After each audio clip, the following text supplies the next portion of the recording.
చాలా పెద్ద బ్లెస్సింగ్ విశ్వనాథ్ గారితో వర్క్ చేయడం. ఇప్పటికీ ఆయన సినిమాలు ఇష్టపడే వాళ్ళందరూ దిగులు పడిపోయారు, చాలా దిగాలు పడిపోయారు. చాలా చాలా బాగా. ఎలా స్ట్రిక్ట్ గా ఉండేవారా నీ ఎక్స్ప్రెషన్స్? మీరు కొంచెం టఫ్ క్యారెక్టర్ కదా. మేము చేయాలంటేనా లేదు, ఆయన చెప్పేది కరెక్ట్గా చెప్తారు, అలాగే చేయాలి. ఎందుకంటే అలాగే చేయాలంటే ఆయన అంత బాగా చెప్తారు. ఎగ్జాంపుల్ లైక్ సటిల్ చేంజెస్ ఉంటాయి. సో లైక్ యూనో ఏదో చేస్తూ ఉండిన తర్వాత ఈ సీన్లో ఏదో ఒక డైలాగ్ చెప్తున్నప్పుడు మళ్ళీ సరేలే అది కూడా అంటే దానికి ఇప్పుడు నేను చెప్పే దానికి సంబంధం లేదు. So he will add something else to give the naturality, to blend in. అంటే మనం పని చేసుకుంటూ మాట్లాడినప్పుడు ఒకటే టాపిక్లో అలా చెప్పేసుకుంటూ పోతే వెరీ ఆర్టిఫిషియల్గా ఉంటుంది. సో వెన్ వీ టాక్ ఇప్పుడు కూడా మనం మాట్లాడుతున్నప్పుడు మధ్యలో ఇంకేదో తీసుకొస్తాం మధ్యలో. సో అలా తీసుకొచ్చి చేసేటప్పుడు అది నేను ఆయన దగ్గరే చేశాను. అది ప్రతి స్మాల్ థింగ్స్ దగ్గర నుంచి స్మాల్ అది నాకొక్కరికే కాదు, అందరి క్యారెక్టర్స్ అలాగే బిహేవ్ చేస్తాయి. బికాజ్ న్యాచురల్గా మనం అలాగే చేస్తాం కాబట్టి. సో ఐఎమ్ థింకింగ్ ఎంత రియల్ కదా ఇది. మనము ఏదో నించుని ఇలా డైలాగ్ చెప్పేస్తాం, పోనీ కొంచెం యాక్ట్ చేస్తాం, ఏదో చేస్తాం, కానీ మధ్యలో we deviate to something else and then come back again and continue our thing. అది ఆయన దగ్గరే చూసా. అవును, కానీ అది న్యాచురల్గా ఉంటుంది, న్యాచురల్గా చేస్తారు. సో అలాంటివి చాలా ఉన్నాయి. అండ్ చిన్న ఎక్స్ప్రెషన్స్. ఆయన ఏంటంటే మ్యూజిక్ థెరపీ మీద, the cinema is on music therapy. Music therapy అనేది అంత నిజం. అవును, ఇట్స్ రియల్. అవును, ఐ బిలీవ్ ఇన్ ఇట్. నాకు మ్యూజిక్ కానీ డాన్స్ కానీ చూడంగానే ఐ ఫీల్ సో హ్యాపీ. ఆ మూడ్ మ్యూజిక్ అంటే ఇప్పుడు స్వాత సాంగ్ వింటే I get in to that mood. And అలా ఆ మూడ్ ఏది క్యారీ చేస్తుందో అది. కొన్నిసార్లు జస్ట్ మ్యూజిక్ వినేసేసి ఏడుపు వచ్చేస్తాయి మనకి బ్యాక్గ్రౌండ్ మ్యూజిక్ వల్ల. మనం సినిమాలో యాక్టర్స్ కొంచెం అటు ఇటుగా చేసినా కూడా because of the background music చాలా చాలా ఎఫెక్టివ్గా ఏడుపు వచ్చేస్తుంది కూడా. సో అంత పవర్ ఉన్న మ్యూజిక్. సో మ్యూజిక్ థెరపీ మీద చేస్తుంటే లైక్ ఐ అండర్స్టాండ్. ఆ న్యూఆన్సెస్ చెప్పించేవారు ఆయన. అవును. అండ్ ఇది చాలా స్పెసిఫిక్గా అడుగుతున్నాను, అంటే ఇది ఏదో అంచనా ఎంత రెమ్యూనరేషన్ ఇచ్చారు ఈ సినిమాకి?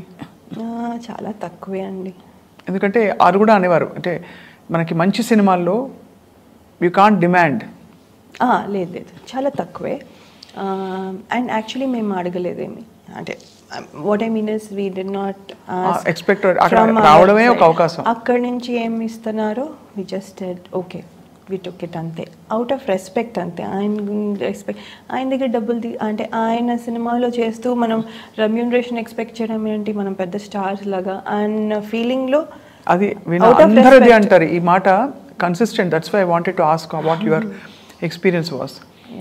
వాళ్ళు ఏమి ఇచ్చారో అది వాళ్ళు ఎంత ఇస్తున్నారో కూడా మాకు తెలియదు ఫైనల్గా ఇచ్చేంత వరకు. So that's it. మేము చేస్తున్నాం, యు డిడ్ ఇట్. అంతే. It was a very specific ఒక జెమ్ లాంటిది మీ కెరియర్లో.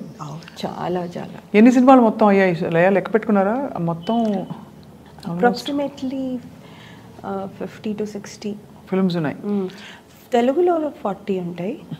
అండ్ అదర్ లాంగ్వేజెస్ అన్నీ కలిపి కొన్ని రిలీజ్ అవ్వనివి అన్నీ కలిపితే అప్రాక్సిమేట్లీ 60 గెస్ట్ రోల్స్ ఇలాంటివి అన్నీ కలిపితే. కానీ అదే ఇప్పటికీ నాకు అదే క్వశ్చన్ మార్క్. 60 సినిమాల్లో వర్క్ చేసిన లయ, when there was so much demand, she made a choice to settle down in life. You think you made the right decision? I think I did. I think I have no regrets about that.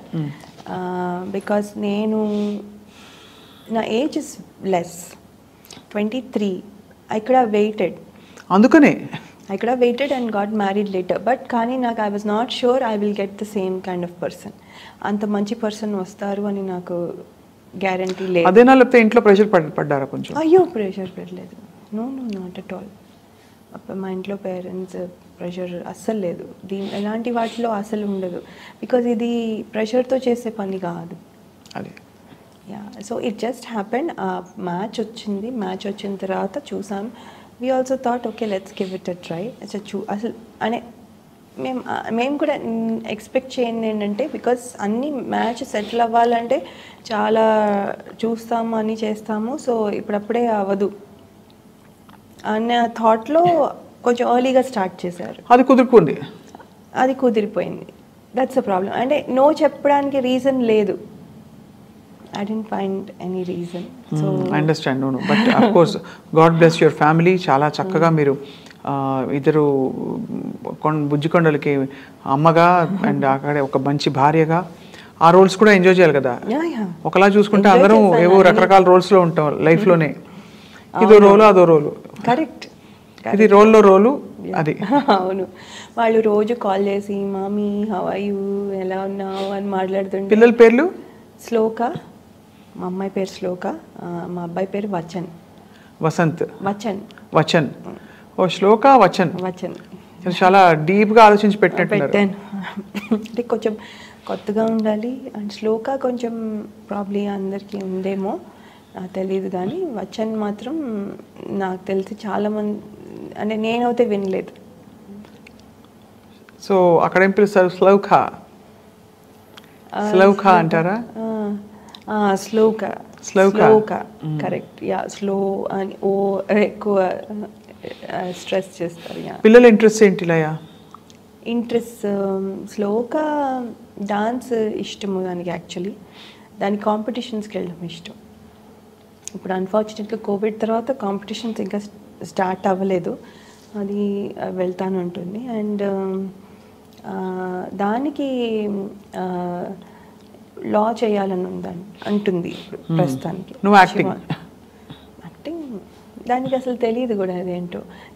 ఒక cinema చేసింది Amar Akbar Anthony అని, చిన్నప్పుడు Ileana role చేసింది అందులో. It's a good అంటే good length for the kids. Movie didn't do well కానీ but kids role చాలా బాగుంటుంది. సో అందులో షీ డిడ్ ఇట్. అది అయిపోయాక సో ఏంటంటే దానికి షై కొంచెం, వాళ్ళు వీళ్ళు ఏమంటారు ఇదేమంటారు అని ఆ షై ఉంది. అది పోతే చెయ్యొచ్చు అంటే, కానీ దానికి ఇంకా ఉంది మరి, ఇంకా she's 14. But I don't know, నాకేంటంటే ఒకటి చేస్తే బాగుంటుందేమో.